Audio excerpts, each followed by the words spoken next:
এখন শুনবেন আজকের গুরুত্বপূর্ণ খবরের শিরোনাম। দেশ রক্ষার আহ্বান খালেদা জিয়ার। এবার ঈদের নামাজে ইমামকে বেয়াদব বললেন মিনু। গ্রামে বিদ্যুৎ শুধু যায় আসে না জানিয়েছেন রেজভী। ফেসবুকে মুক্তিযোদ্ধা কোটা নিয়ে কটাক্ষ করে পোস্ট দেয় যুবক গ্রেফতার। আমাকে ইতিম করে সান্ত্বনা দেয় তোমার পাশে আছি। মিয়ানমার থেকে আসা বিস্ফোরণের শব্দে টেকনাফে আবারও আতঙ্ক। দেশ রক্ষার আহ্বান খালেদা জিয়ার। চলমান রাজনৈতিক ও অর্থনৈতিক পরিস্থিতিতে দেশ রক্ষায় ভূমিকা রাখতে নেতাদের প্রতি আহ্বান জানিয়েছেন বিএনপির চেয়ারপারসন খালেদা জিয়া। সোমবার রাজধানীর গুলশানে তার বাসভবন ফিরোজায় সিনিয়র নেতাদের সঙ্গে ঈদ শুভেচ্ছা বিনিময়কালে তিনি এ আহ্বান জানান। দলীয় সূত্রে এ তথ্য জানা গেছে। সূত্র জানায় খালেদা জিয়া সিনিয়র নেতাদের ধৈর্যের সঙ্গে সবাইকে নিয়ে ঐক্যবদ্ধ থাকার বার্তা দেন।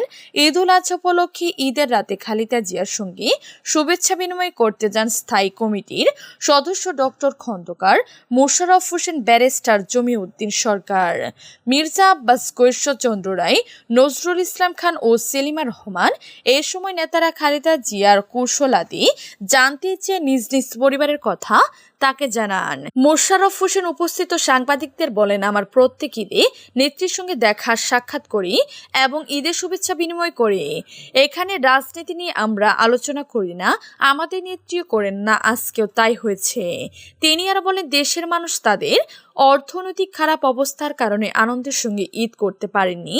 এ নিয়ে আমরা কষ্টে আছি, এ ব্যাপারে দুঃখিত। আমাদের নেত্রীও দুঃখ প্রকাশ করেছেন। এবার ঈদের নামাজে ইমামকে বেয়াদব বললেন মিনু। ঈদের নামাজের মোনাজাত নিয়ে বিরক্ত হয়েছেন বিএনপির চেয়ারপারসনের উপদেষ্টা মিজানুর রহমান মিনু।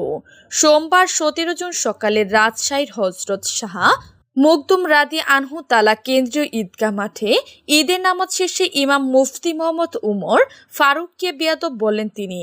মুফতি উমর ফারুক রাজশাহীর সবচেয়ে বড় এই ঈদের জামায়াতে জামাতি ইমাতি করেন। তিনি খতবার বাহিরে বিভিন্ন বিষয়ে কথা বলেন। খতবার শেষে অনেকটা লম্বা সময় ধরে দোয়া করেন তিনি।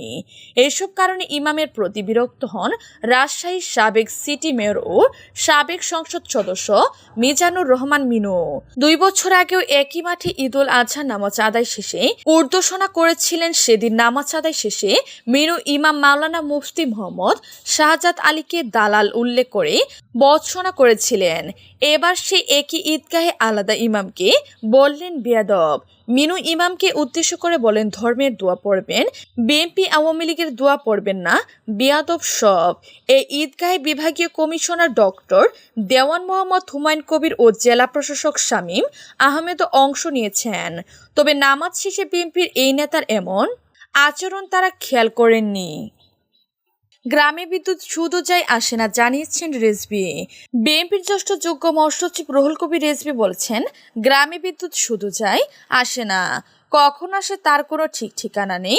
আজ বুধবার সকালে রাজধানী নয়াপল্টনে বিএনপির কেন্দ্রীয় কার্যালয়ের সামনে সড়কে আয়োজিত বিক্ষোভ মিছিল শেষে সংক্ষিপ্ত সমাবেশে এমন কথা বলেন রেজভী। বিএনপির চেয়ারপারসন খালেদা জিয়া নিঃশর্ত মুক্তি এবং গ্যাস, বিদ্যুৎ ও পানির দাম বাড়ানোর প্রতিবাদে এই কর্মসূচির আয়োজন করা হয়।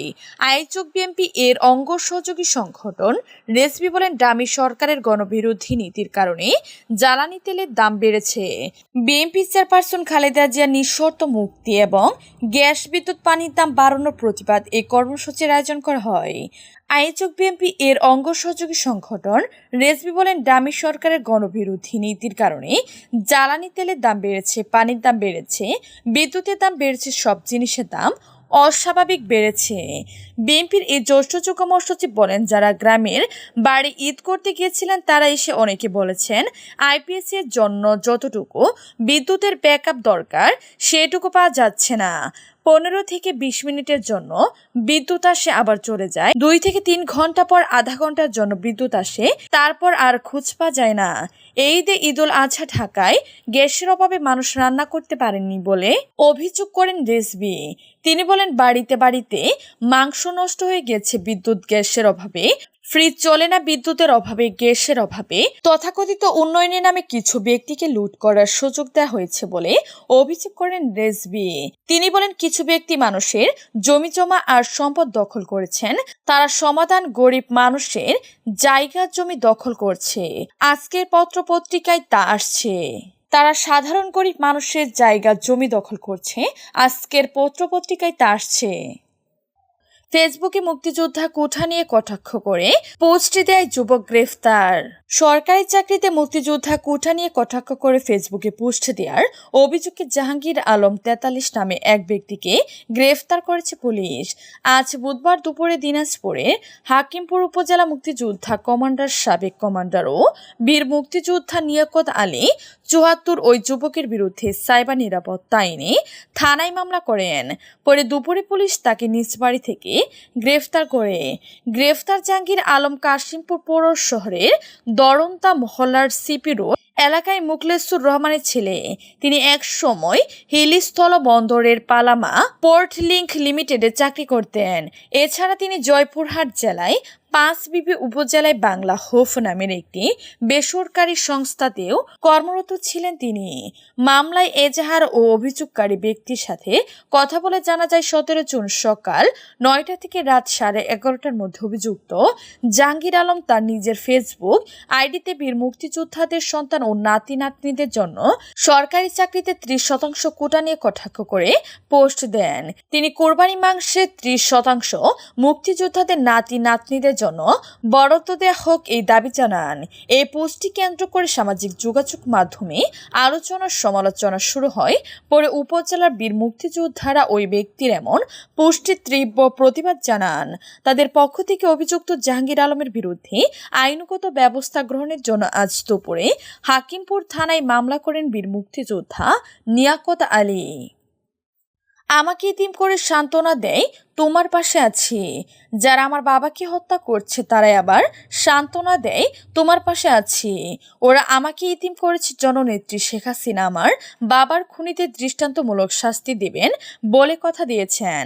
বুধবার সকালে ঝিনাইদহের কালীগঞ্জে আয়োজিত মানববন্ধনে কথাগুলো বলেছিলেন কলকাতায় হত্যাকাণ্ডের শিকার ঝিনাইদহ 4 কালীগঞ্জ সদর একাংশ আসনের সংসদ সদস্য আনোয়ারুল আজিমের মেয়ে মুমতারিন ফেরদৌস ডোরিন। কালীগঞ্জের রঘুনাথপুর বাজারে আনোয়ারুলের হত্যাকাণ্ডের শনাক্ত ও দৃষ্টান্তমূলক শাস্তির দাবিতে এই মানববন্ধনের আয়োজন করা হয়। মানববন্ধনে বৃষ্টি উপেক্ষা করে ব্যানার ফেস্টুন নিয়ে রাখাইনগাছি ইউনিয়নের বিভিন্ন গ্রামের সহস্রাধিক নারী পুরুষ অংশ নেন। মুমতারিন ফেরদৌস বলেন, বাবা নিখোঁজ হওয়ার পর থেকে আমি কাউকে দোষারোপ করিনি। তিনি বাবা হত্যার বিচার চেয়েছে। পুলিশের প্রয়োজনে পুলিশ অনেককে গ্রেফতার করেছে। তদন্ত চলছে। তদন্ত শেষ বলা যাবে কারা আমার বাবার প্রকৃত খুনি। আজ আমার বাবা নেই, আমি বুঝি বাবা হারানোর যন্ত্রণা। মিয়ানমার থেকে আসা বিস্ফোরণের শব্দে টেকনাফে আবারও আতঙ্ক। মিয়ানমারের রাখাইন রাজ্য থেকে আসা বিস্ফোরণের শব্দে আবার আতঙ্ক দেখা দিয়েছে কক্সবাজারের টেকনাফ উপজেলা সীমান্তবর্তী বিভিন্ন গ্রামে। গত মঙ্গলবার রাত থেকে আবারও থেমে থেমে বিস্ফোরণের শব্দ বেশি আসছে এসব এলাকায়। আজ বুধবার বিকেলে 5:30 পর্যন্ত বিস্ফোরণ থামেনি। স্থানীয় বাসিন্দারা জানান, মিয়ানমারের রাখাইন রাজ্যের মংটু টাউনশিপের কাদির বিল মংটিনি পাড়া ও সুধাপাড়া গ্রামে মুহূর্তে মুহূর্তে মর্টার শেল বিস্ফোরণের ঘটনা ঘটছে। এতে বিকট শব্দ তৈরি হচ্ছে। সাপরাং ইউনিয়ন পরিষদের ইউপি চেয়ারম্যান নূর হোসেন বলেন, মিয়ানমারের রাখাইন রাজ্যের মংডু টাউনশিপের বিপরীতে টেকনাফের সাপরাং এলাকা। ওপার থেকে আসা বিস্ফোরণের শব্দ এলাকায় লোকজন শান্তিতে ঘুমাতে পারছে না। এলাকার ঘরবাড়ি কিছুক্ষণ পরপর কেঁপে উঠছে। বিকট শব্দের কারণে শিশু ও বয়স্ক মানুষরা খুবই বিপাকে রয়েছেন।